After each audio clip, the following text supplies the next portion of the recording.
بلغ عني ولو آیہ، پہنچا دو چاہے ایک ہی آیت کیوں نہ ہو۔ بلغوا عنی ولو آیا، پہنچا دو ایک ہی آیت کیوں نہ ہو۔ السلام علیکم ورحمۃ اللہ وبرکاتہ۔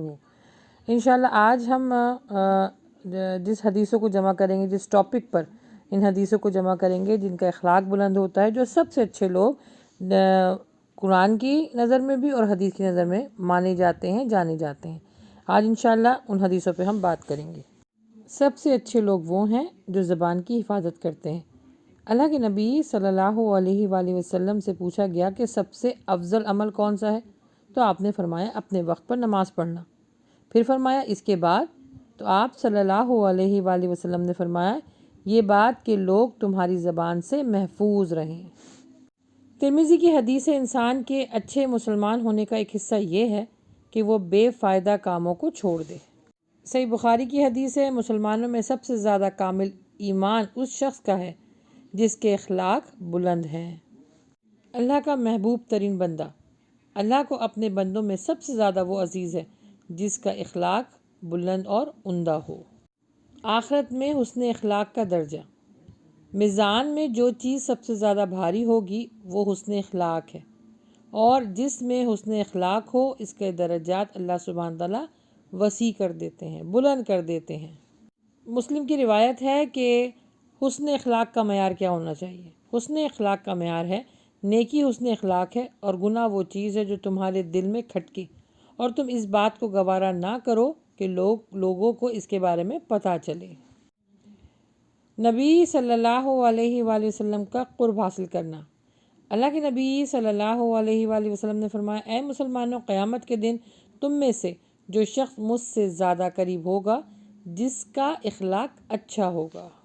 جنت کی بشارت، دوزخ کی آگ اس شخص پر حرام ہے جس کے اخلاق پاکیزہ ہوں گے، جو نرم دل والا ہوگا، نرم زبان والا ہوگا اور میل جول رکھنے والا ہوگا۔ اسلام میانہ روی کو پسند کرتا ہے، چاہے وہ اخلاق ہو یا مال ہو۔ اخلاق کی سب سے بڑی نیکی یہ ہے کہ آپ دوسروں کے لیے آسانی پیدا کریں۔ وہی کرو جو تمہاری طاقت میں ہے۔ مسلمان لوگوں کو ایسے کام کرنے پر مجبور نہ کرو جس کی وہ طاقت نہیں رکھتے، کیونکہ عمل وہی اچھا ہے جو ہمیشہ کیا جائے۔ اللہ سبحانہ تعالیٰ نرمی چاہتے ہیں۔ نبی صلی اللہ علیہ وآلہ وسلم نے فرمایا اللہ اس امت کے لیے آسانی چاہتا ہے، سختی نہیں چاہتا۔ پھر فرمایا اللہ نرمی کو پسند کرتا ہے اور نرمی پر ہی ثواب عطا کرتا ہے۔ صحیح مسلم کی بڑی پیاری حدیث ہے۔ لوگ عموماً سوال مجھ سے کرتے ہیں کہ آپ ہی ہم ٹریول پر جب ٹریولنگ کر رہے ہوتے ہیں تو ہم جو ہے وہ قصر نماز تو پڑھتے ہیں، لیکن ہم بعض دفعہ سفر میں فرض نماز ہماری بھی اس وجہ سے رہ جاتی ہے کہ ہم جو ہے سنت ادا نہیں کر پاتے۔ کہاں بتایا ہے کہ اللہ سبحانہ تعالیٰ نے کہ آپ سفر میں جو ہے وہ سنت ادا کریں، نوافل ادا کریں؟ ٹائم مل جاتا ہے، جگہ مل جاتی ہے، وہ الگ ایک میٹر ہے، لیکن آپ کو فرض نماز ہر حال میں ادا کرنی ہے۔ آپ سنت کے پیچھے فرض کو نہیں چھوڑ سکتے۔ تو یہاں پر یہ حدیث بہت پیاری بیان ہوئی ہے۔ حدیث میں آیا ہے کہ اے ایمان والو، اللہ نے جن باتوں کی تم کو اجازت دی ہے ان کے کرنے میں کوئی حرج نہیں ہے، بلا تکلف کرو۔ صحیح مسلم کی حدیث ہے کہ مسلمان تم دنیا میں آسان باتوں کی ہدایت کے لیے پیدا کیے گئے ہو، سخت باتوں پر کسی کو بھی مجبور نہ کرو۔ حدیث میں آیا ہے کہ مسلمانوں تم اپنے نفس پر سختی نہ کرو، اگر ایسا کرو گے تو اللہ بھی تمہارے لیے سختی کا معاملہ کرے گا۔ حدیث میں آیا ہے کہ مسلمانوں میانہ روی اختیار کرو، کیونکہ جن کاموں میں میانہ روی ہوتی ہے وہ کام سنور جاتے ہیں۔ نبی صلی اللہ علیہ وآلہ وسلم نے فرمایا جو آدمی میانہ روی اختیار کرتا ہے اللہ اس کو غنی کر دیتا ہے، جو فضول خرچی کرتا ہے اللہ اس کو مفلس کر دیتا ہے۔ میرے دل کو اتنی پیاری یہ بات لگتی ہے غنی ہونا، اس کا مطلب سمجھیے گا۔ اللہ کے نبی صلی اللہ علیہ وآلہ وسلم کی حدیث ہے اور اتنی پیاری حدیث ہے، الفاظ پر غور کیجیے گا۔ اللہ کے نبی صلی اللہ علیہ وآلہ وسلم نے جب حضرت خدیجہ سے نکاح کر لیا تو جو ان کا حضرت خدیجہ کا جتنا مال تھا سب انہوں نے اسلام کی راہ میں نکالا، خرچ کیا۔ تو انہوں نے پھر جب بڑے وہ نبی صلی اللہ علیہ وسلم بہت خوش ہوتے تھے، کیونکہ آبویسلی اس سے اسلام کو تقویت پہنچتی ہے کہ جب آپ جو ہے اپنا مال خرچ کرو جنگوں میں چاہیے ہوتا ہے، لوگوں کی مدد کرنی ہوتی ہے، بہت ساری چیزیں ہوتی ہیں۔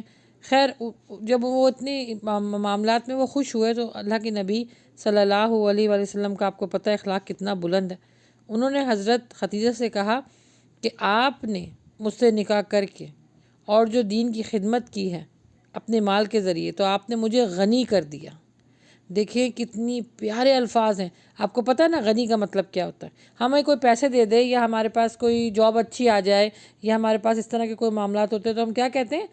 ہم بڑے امیر ہو گئے، ہمارے پاس بڑا مال آ گیا، پیسہ آ گیا اور ہم بڑے رچ ہو گئے، یا فلاں بندے کے پاس وہ امیر ہے تو ہم کہتے ہیں وہ مالدار ہے، اللہ نے اس کو بہت زیادہ جو ہے وہ نوازا ہے۔ یہاں پہ دیکھیں کتنی پیاری بات فرمائی ہے نبی صلی اللہ علیہ وآلہ وسلم نے کہ آپ نے مجھے غنی کر دیا۔ غنی کا مطلب کیا ہوتا ہے؟ دینے والا، اپنے لیے کچھ نہ رکھنے والا، دینے والا، بانٹنے والا، مدد کرنے والا۔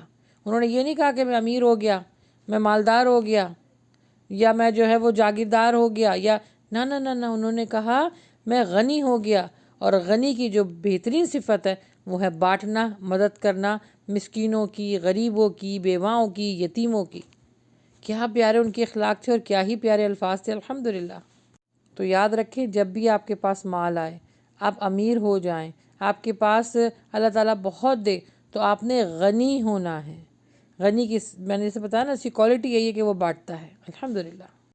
اور غنی ہو جانے کا راز کیا ہے؟